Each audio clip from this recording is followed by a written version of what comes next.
ఎన్టీఆర్ జిల్లా గోపాలపురంలో అక్రమ మైనింగ్ చేపట్టారు అక్రమార్కులు. అక్రమంగా మట్టి తవ్వకాలు చేపడుతూ ప్రభుత్వం ఖజానాకు గండి కొడుతున్నారు కేటుగాళ్లు. ఇంత జరుగుతున్నా కూడా రెవెన్యూ యంత్రాంగం చూసి చూడనట్లుగా వ్యవహరిస్తుందనే ఆరోపణలు వెల్లువెత్తుతున్నాయి. అక్రమ మట్టి తవ్వకాలపై సమీక్ష గ్రామ ప్రజలు వారు ఆందోళన చెందుతున్నారు. ఇష్టానుసారంగా మట్టి తవ్వకాలు చేపడుతూ గ్రామ శివార్లలోని కొండను మొత్తం తవ్వి గుంతలుగా చేశారని, దాంతో పొలాలకు వెళ్లే సమయంలో ప్రమాదాలు చోటు చేసుకుంటున్నాయని గ్రామస్తులు ఆవేదన చెందుతున్నారు. దీనిపై గ్రామస్తులు కింది స్థాయి అధికారులకు ఎన్నిసార్లు ఫిర్యాదు చేసినప్పటికీ కూడా పట్టించుకోవడం లేదని ఆరోపిస్తున్నారు.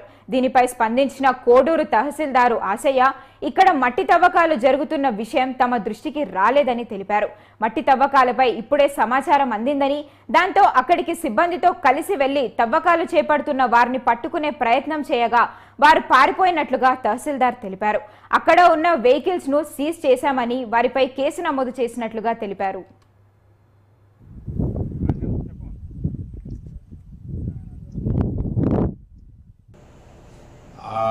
దాని వెనక ఉన్నది ఎవరు ఏంటనేది ఇంకా వాళ్ళు వస్తే కానీ మనకు తెలియదు. ఆ డ్రైవర్లు వాళ్ళు కనీసం ఎవరో ఒకళ్ళు వచ్చి మిమ్మల్ని ఎవరు తోలమన్నారని అడిగినప్పుడు మరి ఫలానా వాళ్ళు తోలమన్నారని చెప్తే తప్ప మనకు తెలియదు.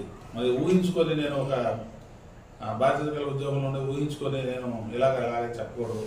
జనసేన పార్టీ నాయకులు కొందరు వచ్చి మరి ఈ అక్రమ మాఫియా ఆటలు అడ్డుగా కట్టించాలని మరి ఇక్కడ కూర్చొని మరి ఇక్కడ అధికారులను కూడా పిలవడం జరిగింది.